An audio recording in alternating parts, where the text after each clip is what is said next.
तो चलिए आज बात करते हैं भारत की आज़ादी के उस 60 साल लंबे सफ़र की।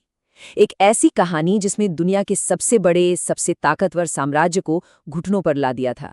और ये सिर्फ एक लड़ाई की दास्तान नहीं है। नहीं, ये एक पूरे राष्ट्र के जन्म की कहानी है। लेकिन सबसे बड़ा सवाल तो यही है कि आखिर ये हुआ कैसे। सोचिए जरा, इतनी सारी भाषाएं, इतने सारे धर्म, अलग अलग संस्कृतियां, ये सब एक साथ एक आवाज बनकर कैसे खड़े हो गए। चलिए इसी कमाल की कहानी को परत दर परत खोलते हैं। इस पूरे सफर को हम 4 बड़े हिस्सों में देखेंगे। सबसे पहले समझेंगे कि राष्ट्रवाद की वो पहली चिंगारी भड़की कैसे। फिर देखेंगे कि संघर्ष के 2 अलग-अलग रास्ते कैसे बने। इसके बाद आएगा गांधी का दौर, जब पूरा देश एक साथ उठ खड़ा हुआ। और आखिर में हम आज़ादी और बंटवारे की उस सच्चाई का सामना करेंगे जो आज भी हमारे साथ है।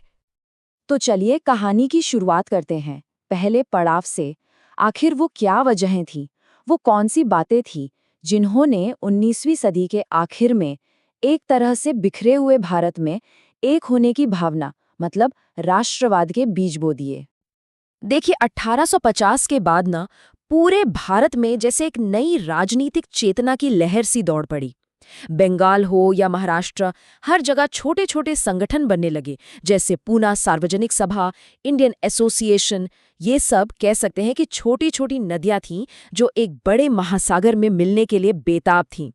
और फिर 1885 में वो संगम हुआ, जब भारतीय राष्ट्रीय कांग्रेस बनी।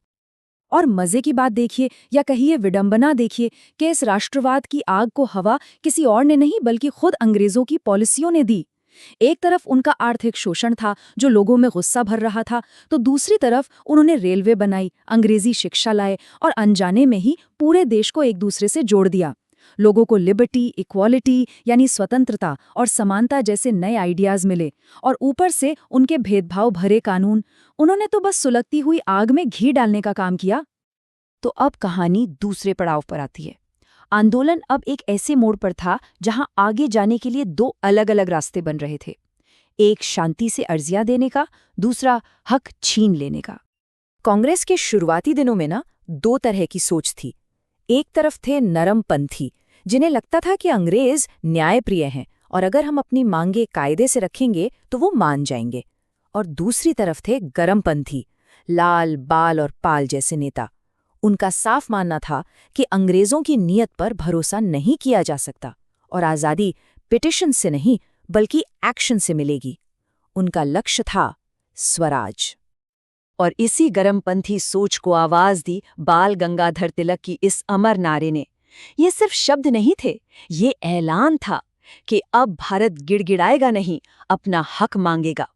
ये वो पल था जब राजनीति में एक बड़ा बदलाव आ रहा था।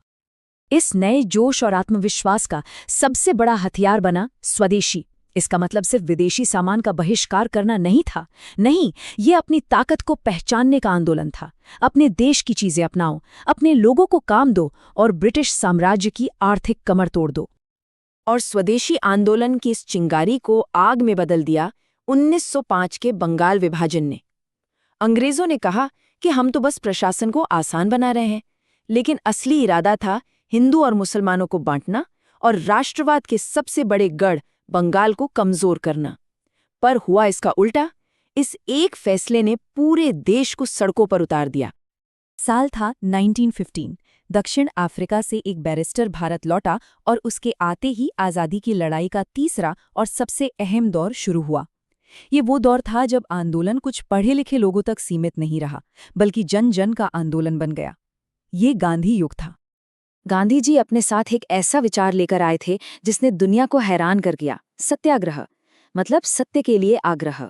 ये सिर्फ बिना हिंसा के विरोध करना नहीं था, ये सामने वाले के ज़मीर को झकझोरने की ताकत थी। अन्याय के खिलाफ नैतिक बल का ऐसा हथियार जिससे करोड़ों आम हिंदुस्तानी जुड़ गए। भारत आते ही गांधी जी ने पहले छोटे स्तर पर अपने इस हथियार को आजमाया। चंपारण में नील किसानों के हक के लिए, अहमदाबाद में मिल मजदूरों की पगार के लिए और खेड़ा में किसानों के लगान के लिए। उनके ये शुरुआती आंदोलन इतने कामयाब रहे कि पूरा देश जान गया कि एक ऐसा नेता आ गया है जो आम आदमी की आवाज है। मगर तभी 1919 में अंग्रेज एक भयानक कानून लेकर आए, रॉलेट एक्ट। मतलब सरकार किसी को भी बिना किसी मुकदमे के सीधा जेल में डाल सकती थी। इसके खिलाफ पूरे देश में शांति से विरोध हो रहा था। और तभी अमृतसर के जलियांवाला बाग में वो हुआ जिसने ब्रिटिश राज के ताबूत में आखिरी कील ठोक दी। निहत्थे लोगों पर गोलियों की बौछार। इस हत्याकांड ने पूरे देश की आत्मा को झकझोर कर रख दिया। जलियांवाला बाग के उसी दर्द से पैदा हुआ असहयोग आंदोलन।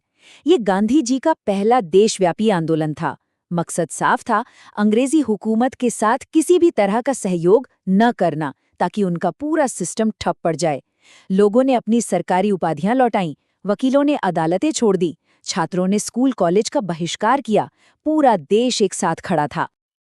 और अब हम कहानी के आखिरी और सबसे उथल-पुथल वाले दौर में पहुंच चुके हैं।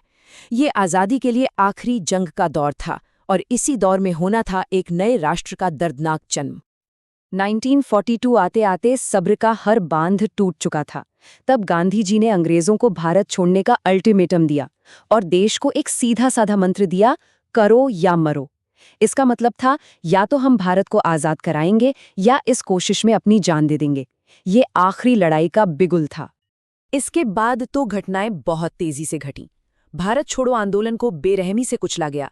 सुभाष चंद्र बोस की आज़ाद हिंद फौज ने बाहर से हुंकार भरी और फिर कैबिनेट मिशन की नाकामी के बाद देश में भयानक सांप्रदायिक दंगे भड़क उठे। आखिरकार दूसरे विश्व युद्ध से कमजोर हो चुके ब्रिटेन ने ऐलान कर दिया कि वो भारत छोड़कर चले जाएंगे। और वो रात आई, 14 अगस्त की आधी रात, जब 15 अगस्त 1947 को दुनिया सो रही थी और हिंदुस्तान अपनी एक नई सुबह में आंखें खोल रहा था। सैकड़ों साल की गुलामी खत्म हुई। लेकिन आज़ादी की वो सुबह अपने साथ एक अंधेरी रात भी लेकर आई थी।